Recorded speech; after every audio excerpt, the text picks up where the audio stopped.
अयोध्या जनपद के वरिष्ठ पुलिस अधीक्षक शैलेश कुमार पांडे ने बताया, विधानसभा चुनाव के मद्देनजर विधानसभा चुनाव 2022 को दृष्टिगत रखते हुए जो शेड्यूल है उसके मुताबिक ही सारे प्रोग्राम प्रचलित हैं। आगे के जो भी कार्यक्रम है उसको निर्धारित रूप से पूरा किया जा रहा है। इस चुनाव को लेकर पुलिस प्रशासन पूरी तरीके से निष्पक्ष शांतिपूर्ण ढंग से चुनाव कराने के लिए कटिबद्ध है, जिसके लिए हमारी पूरी तैयारियां हैं। हमारा डिस्ट्रिक्ट सिक्योरिटी प्लान तैयार है, साथ ही साथ जो प्रिवेंटिव एक्शन है वह भी हम पूरी तरीके से कर रहे हैं। लगभग 32,000 से ज्यादा लोगों के 107/16 के तहत पाबंद किया गया है। जिला बदर की कार्रवाई भी काफी संख्या में की गई है। 30 से ज्यादा लोगों को जिला बदर किया गया है। 200 से ज्यादा लोगों के विरुद्ध प्रस्तावित कर रखा है। जल्दी ही इनको जिला बदर कराया जाएगा। गैंगस्टर एक्ट के तहत 20 से ज्यादा अभियोग पंजीकृत किए गए हैं, जिसमें 40 से ज्यादा लोगों के विरुद्ध कार्रवाई की गई है। धारा 14(1) गैंगस्टर एक्ट के तहत करोड़ों की संपत्ति कुर्क की गई है। अवैध असलहे भारी संख्या में बरामद किए गए हैं। लगभग 200 से ज्यादा अवैध शस्त्र और कारतूस बरामद किए गए। इसके अतिरिक्त 14,000 लीटर से ज्यादा शराब पकड़ी गई है। यह हमारी कार्रवाई नियमित रूप से प्रचलित है। हम FST, SST, थाना चेक पोस्ट, इन सब के माध्यम से आदर्श आचार संहिता को लागू कराने के लिए पूरी तरीके से तैयार हैं। जहां तक राजनीतिक पार्टियों के मतभेद की बात है, राजनीतिक पार्टियों के साथ उनके साथ मीटिंग करके आचार संहिता का पालन कराने हेतु निर्देशित किया गया है। पुलिस प्रशासन आदर्श आचार संहिता को लागू कराने के लिए पूरी तरीके से तैयार है। शांतिपूर्ण ढंग से चुनाव मतदाता निर्भय होकर वोट डालें। पुलिस सुरक्षा व्यवस्था पूर्ण रूप से सुनिश्चित है। हुए अयोध्या के अंदर क्या क्या सुरक्षा व्यवस्था की गई है, अब तक कितने लोगों के ऊपर कार्रवाई हो चुकी है, और दूसरी चीज ये देखा जा रहा है कई जगहों पे आपस में चुनावी माहौल के दौरान कार्यकर्ता आपस में भिड़ गए, उस पर क्या कार्रवाई की गई थी? देखिए, हम सभी अवगत हैं, विधानसभा चुनाव 2022 को दृष्टिगत रखते हुए जो शेड्यूल है उसके तहत सारे कार्यक्रम प्रचलित हैं। नामांकन का कार्य ऑलरेडी समाप्त हो चुका है और आगे के जो भी टाइमलाइंस है उसको एज पर टाइमलाइंस उसको फॉलो किया जा रहा है। साथ ही साथ इस चुनाव को लेके पुलिस प्रशासन पूरी तरह से निष्पक्ष शांतिपूर्ण वातावरण में मतदान कराने के लिए कटिबद्ध है और इसके लिए हमारी पूरी तैयारियां हैं। हमारा डिस्ट्रिक्ट सिक्योरिटी प्लान जो है तैयार है। साथ ही साथ जो प्रिवेंटिव एक्शन है वो भी हम लगातार सुनिश्चित कर रहे हैं। लगभग 32,000 से ज़्यादा व्यक्तियों को 107/16 के तहत पाबंद किया गया है। जिला बदर की कार्रवाई भी काफ़ी संख्या में की गई है। 30 से ज़्यादा लोगों को जिला बदर किया गया और कई लोगों के जिला बदर की कार्रवाई जो है प्रचलित है। लगभग 200 से ज़्यादा लोगों के विरुद्ध हम लोगों ने प्रस्तावित कर रखा है। जल्दी इनको जिला बदर कराया जाएगा। साथ ही साथ गैंगस्टर एक्ट के तहत 20 से ज़्यादा अभियोग पंजीकृत किए गए हैं, जिसमें 40 से ज़्यादा लोगों के विरुद्ध कार्रवाई की गई है। धारा 14(1) गैंगस्टर एक्ट के तहत करोड़ों की संपत्ति भी हम लोगों ने इस दौरान कुर्क की है। अवैध असलहे भारी संख्या में बरामद किए गए। लगभग 200 से ज़्यादा अवैध शस्त्र और कारतूस बरामद किए गए हैं। इसके अतिरिक्त 14,000 लीटर से ज़्यादा शराब पकड़ी गई है और ये हमारी कार्रवाई नियमित रूप से प्रचलित है। हम FST, SST तथा थाने, हमारे चेक पोस्ट, इन सब के माध्यम से जो आदर्श आचार संहिता है उसको एनफोर्स कराने के लिए पूरी तरह से हम लोग अपने कर्तव्यों का निर्वहन कर रहे हैं।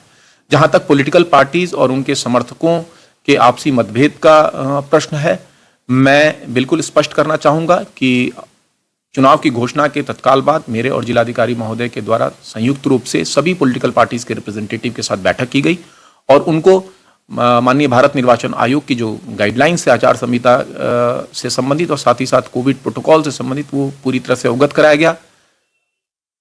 सब्सिक्वेंटली जो भी निर्देश आते रहे हैं उसको प्रेस रिलीज के माध्यम से सभी पॉलिटिकल पार्टीज को अवगत कराया जाता रहा है।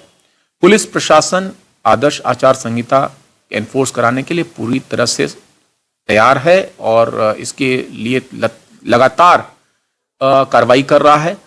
यहाँ पर अब तक कोई भी चुनावी हिंसा का मामला नहीं आया है। 1-2 स्थानों पर 2 पॉलिटिकल पार्टीज के समर्थक एक जगह पे इकट्ठा हो गए थे। तत्काल पुलिस टीम पहुंच के उनको वहां से हटा दिया गया था और किसी भी तरह की अप्रिय घटना नहीं हुई थी। एक जगह आदर्श आचार संहिता का उल्लंघन का मामला आया था, उसमें तत्काल अभियोग पंजीकृत किया गया और उसके अंतर्गत भी विवेचनात्मक कार्रवाई हमारी प्रचलित है। लोगों से मैं अपील करना चाहूंगा कि इस लोकतंत्र के महापर्व में सभी वोटर्स अपने मतदान केंद्र पर जरूर जाएं और वहां पर वोट करें, अपने मताधिकार का प्रयोग पूरी तरह से निष्पक्षता के साथ करें और इस मतदान को भयमुक्त वातावरण, शांतिपूर्ण वातावरण में संपन्न कराने के लिए हम पूरी तरह से तैयार हैं।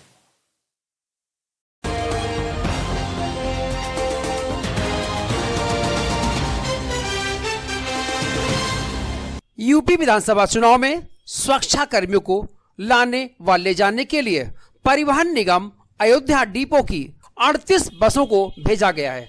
शेष 80 बसों को उनके रूट पर सामान्य रूप से चलाया जा रहा है। इससे परिवहन व्यवस्था सुचारू रूप से चल रही है।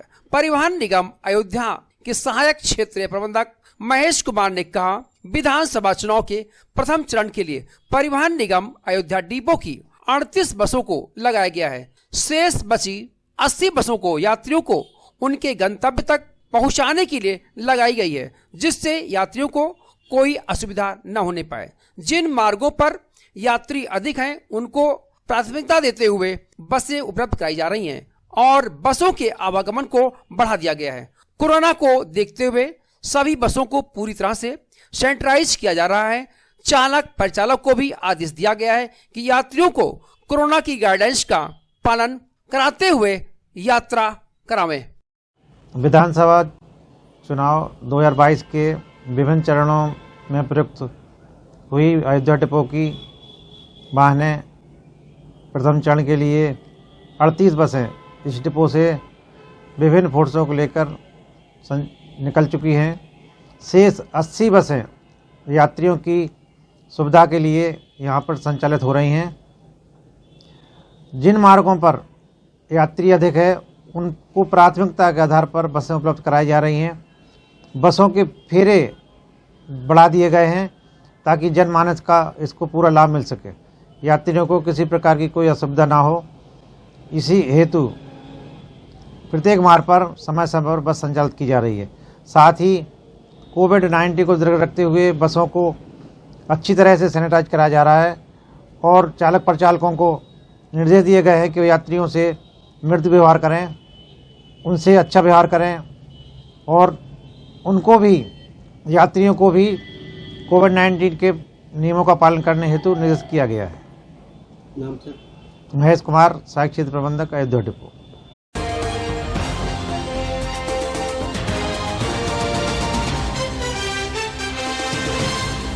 राष्ट्रीय भागीदारी पार्टी तीसरा मोर्चा के अधिकृत प्रत्याशी के रूप में जिले की बीकापुर विधानसभा से समाज सेवी हजारीलाल चौरसिया ने अपना नामांकन पत्र रिटर्निंग ऑफिसर के समक्ष दाखिल कराया। मीडिया से बात करते हुए चौरसिया ने कहा, उन्होंने हमेशा दलितों और गरीबों की लड़ाई लड़ी है और इस बार इन्हीं सब मुद्दों को लेकर चुनाव मैदान में है और बीकापुर की सम्मानित जनता ने यदि मौका दिया और अपना विधायक चुनकर उन्हें विधानसभा पहुंचाए तो निश्चित रूप से वह क्षेत्र का सर्वांगीण विकास करने में कोई कसर नहीं रखेगी। बीकापुर क्षेत्र के मतदाताओं से अपील करते हुए कहा, मतदाता अपने मताधिकार का प्रयोग बहुत ही सूझबूझ से करें, जिसे एक सही विधायक चुनकर क्षेत्र के विकास में अपनी भागीदारी सुनिश्चित कराएं। चौरसिया के नामांकन के दौरान वहीं बड़ी संख्या में लोग मौजूद रहे। विधानसभा 74 विधानसभा बीकापुर से मैंने पर्चा दाखिल किया है। मैं राष्ट्रीय भागीदारी पार्टी और अभी जो तीसरा मोर्चा बना है उत्तर प्रदेश में, उससे हमारा जो है टिकट क्लियर हुआ बीकापुर से। क्या मुद्दे हैं चुनाव? हमारे चुनाव के मुद्दे हैं उत्तर प्रदेश में जो हमारी 80% की आबादी है, 85% की आबादी है, उसमें हमारी जो है शिक्षा, रोजगार और उसमें चिकित्सा और क्षेत्र का विकास और जो बेरोजगारी है, इसको लेकर के जो है हमारी पार्टी जो है का मुद्दा है। दूसरी चीज़ हम लोग जो है, जो हमारी पार्टी का मेन मुद्दा है कि उसका सीधा ये जिसकी जितनी संख्या भारी उसकी उतनी हिस्सेदारी, अर्थात जिसका जितना परसेंट बनता है उसको जो है शिक्षा के क्षेत्र में, राजनीति के क्षेत्र में, आर्थिक क्षेत्र में जो है सभी क्षेत्र में उसको बराबर दिया जाएगा। विधायक चुना गया तो क्या करेंगे? क्षेत्र की जो भी मूलभूत आवश्यकताएं हैं उसके लिए जो है जो भी संभव होगा उसके लिए जो है हम पूरा करेंगे।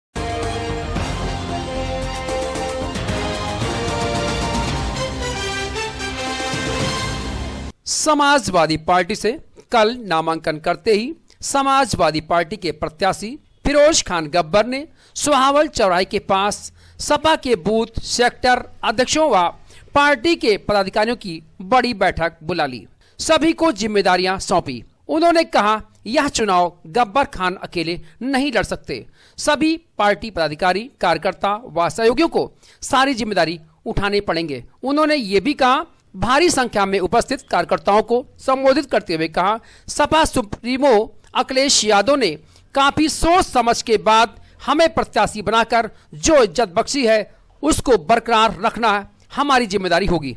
बस बस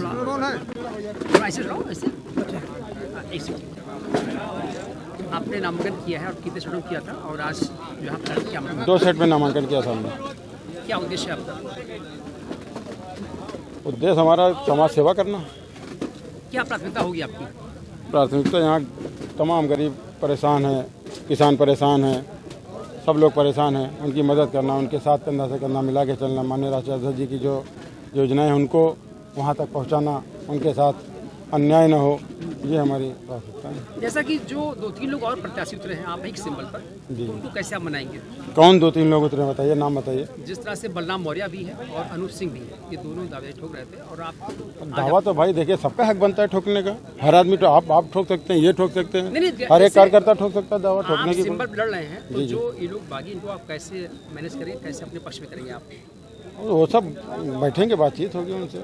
कितना टफ होगा इस बार बीकापुर का चुनाव? बीकापुर का पूरे प्रदेश में चुनाव टफ है ही नहीं, एक तरफा अखिलेश यादव की हवा चल रही है, टफ कहाँ चुनाव है बीकापुर में? किस लड़ाई आपकी लग रही है जी? पूरे प्रदेश में किसी से लड़ाई नहीं है। जनता की? राष्ट्रीय अध्यक्ष जी ने 5-4 महीने से जो रथ चला दिया, एक तरफा चुनाव है, और वो तो छोड़ दीजिए, चुनाव एक आवाम और जनता लड़ रही है, कोई प्रत्याशी नहीं लड़ रहा। आवाम तो एक पब्लिक जो परेशान है, जो लाठियां खाए हैं, जो पैदल चल के गुजरात, बंगाल, बिहार से पैदल आए हैं, वो लोग चुनाव लड़ रहे हैं। यहाँ की आवाम को क्या मैसेज देना चाहते हैं आप? यहाँ की क्या, हम पूरे उत्तर प्रदेश की आवाम को मैसेज देना चाहते हैं कि माननीय अखिलेश यादव जी के साथ उनका पूरा साथ दीजिए, सपोर्ट दीजिए, और दे रहे हैं। हम भी उन्हीं के साथ एक ईंट और हम अपनी रख दे रहे हैं, बस यही हमारा काम है, ये हम कर दे रहे हैं, यही संदेश देना चाह रहे हैं उनको। थोड़ा शॉर्ट कराते जल्दी।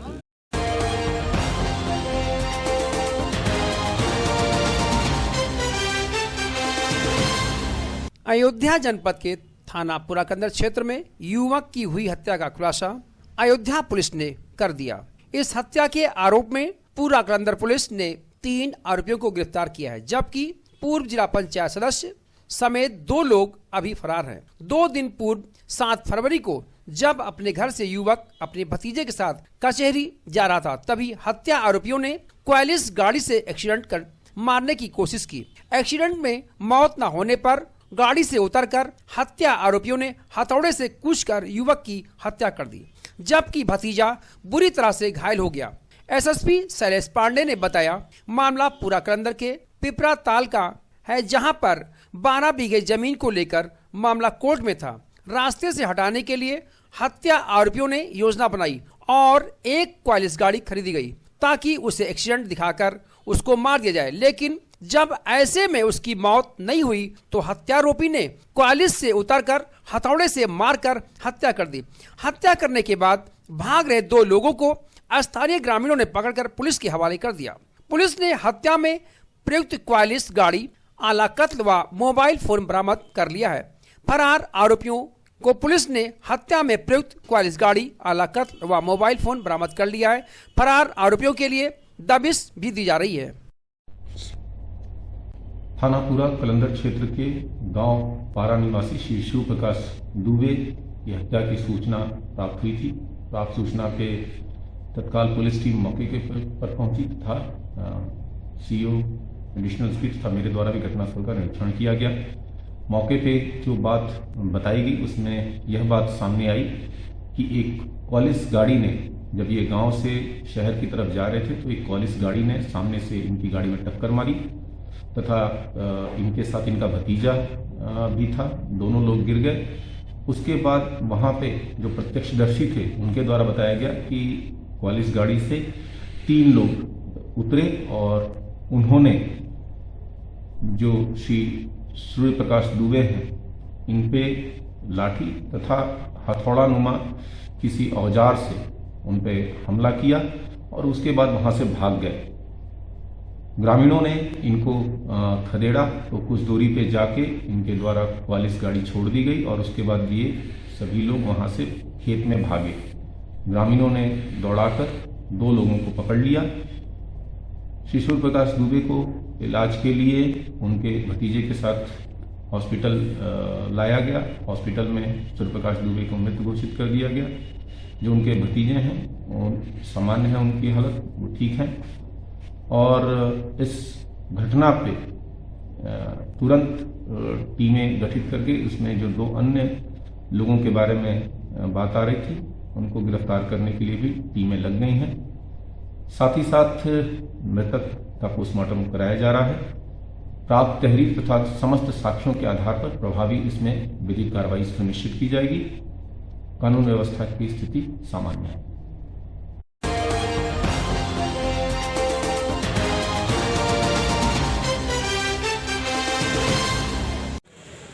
कर्मचारी असमंजस में है, कौन मेरी कामना पूरी करेगा। ऐसे में कर्मचारी संघ के यहाँ पर लोग मौजूद हैं, पदाधिकारी हैं, कार्यकर्ता हैं, मौजूद हैं और पुरानी पेंशन की बहाल की इन लोगों ने काफ़ी लंबा अरसे तक इन लोगों ने आंदोलन किया, पर सरकार ने इस पर विशेष ध्यान नहीं दिया। 2022 का चुनाव बहुत ही करीब आ गया है, बिगुल बच चुका है और किसके सर होता ताज ये तो आने वाला बताएगा। लेकिन कर्मचारी संघ में कहीं ना कहीं एक आक्रोश, एक वो है, अभी भी इनके अंदर एक मन में है कि मेरी समस्याओं को निराकरण कौन करेगा। ऐसे में अरविंद सिंह जी हमारे साथ में खड़े हुए। अरविंद सिंह जी, क्या मामला है पूरा बताएं, आप लोग यहाँ पर आंदोलन कर रहे हैं। मामला हम लोग 2013 से संघर्ष कर रहे हैं। 2013 में माननीय तत्कालीन जो भी सरकार थी वो हम लोगों की हड़ताल को अवैध घोषित करने के लिए माननीय उच्च न्यायालय गए। उच्च न्यायालय ने कहा कि आप पहले कर्मचारी संगठनों से वार्ता करिए और वार्ता करने के बाद सरकार ने माननीय उच्च न्यायालय में हलफनामा दिया था। माननीय अखिलेश यादव जी की तत्समय सरकार थी कि मैं संग्रह अमीनों को नायब तहसीलदार पद पर प्रोन्नति दूंगा। दूसरी मांग थी कैशलेस चिकित्सा की। देखिए, ये आपकी जो समस्याएं हैं तो लाजमी है, जो आपकी समस्याएं हैं। मेन मुद्दा यहाँ पर है कि आप लोगों को पुरानी पेंशन नहीं मिल रही है, तो ऐसे में किस पार्टी को आप सपोर्ट करोगे ये बताओ आप। हम पार्टी को नहीं सपोर्ट करेंगे किसी को। ये हमारे कर्मचारी सब अंडरस्टूड हैं और इनका जवाब जो है, जिसने भी कर्मचारियों के साथ इनके स्वाभिमान के खिलाफ, इनके देकों के खिलाफ, इनके परिवार के साथ नाइंसाफी किया है और करते चले आ रहे हैं, उसका जवाब कर्मचारी अपने बैलेट पेपर से देगा और डाक मत से देगा। क्या बात है। देखिए, अभी अरविंद जी ने बताया, बहुत अच्छा बताया है कि हमारे कर्मचारी बहुत ही साइलेंट हैं और लेकिन आने वाले वक्त बता देंगे कौन मेरे साथ है और बैलेट पर खुलने के बाद बनोगा किसकी सरकार बनती क्या है। डेनियल भी यहाँ पर मौजूद, डेनियल भाई भी हैं हमारे, इनसे पूछ आप बताएं क्या होता है। कर्मचारी आक्रोश हैं, 5 साल लगातार आंदोलन किया। इन्होंने कई 4 बार अस्थमा लगाया, कर्मचारियों की आवाज़ों को दबाने का प्रयास किया। आंदोलन के माध्यम से हम लोगों ने अपनी बार बार समस्याएं रखी।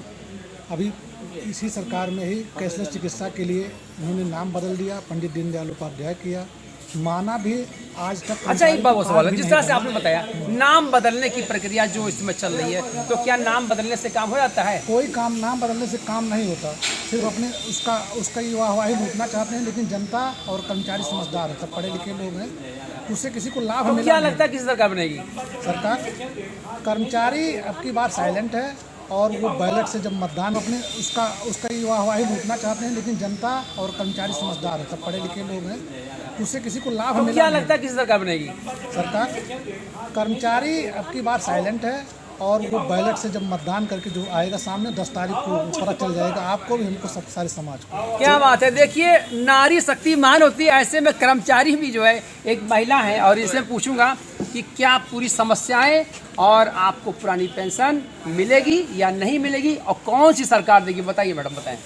देखिए, पुरानी पेंशन मिलेगी कि नहीं मिलेगी ये तो सरकार जाने, लेकिन हमको अपनी बात रखने का हक है और हम अपनी बात सरकार के माध्यम से सरकार सामने रखेंगे एज ए कर्मचारी, पेंशन दी जाए, क्योंकि पेंशन की ज़रूरत जो है वो बुढ़ापे में बहुत है। और क्या नाम है आपका? क्या बात है। अभी आपको बता दें, जिस तरह से पुरानी पेंशन की बात करेंगे, पुरानी पेंशन तो वाकई में लंबा अरसे तक ये चला, लेकिन सरकार के कान में जू नहीं रहेगा। तो ऐसे में लाजमी है कि चुनाव भी बहुत करीब आ गया, विधानसभा का चुनाव है, और यहीं से ये जो आपका अयोध्या है, यहाँ से ही सरकार बनती है और बिगड़ती है। और देखने बात होगी 10 मार्च को किसकी सरकार बनती है तो अल्लाह पक्ष बताएगा, और इनकी समस्याओं का निराकरण होता है या नहीं होता है। मैं साकेत की न्यूज़ से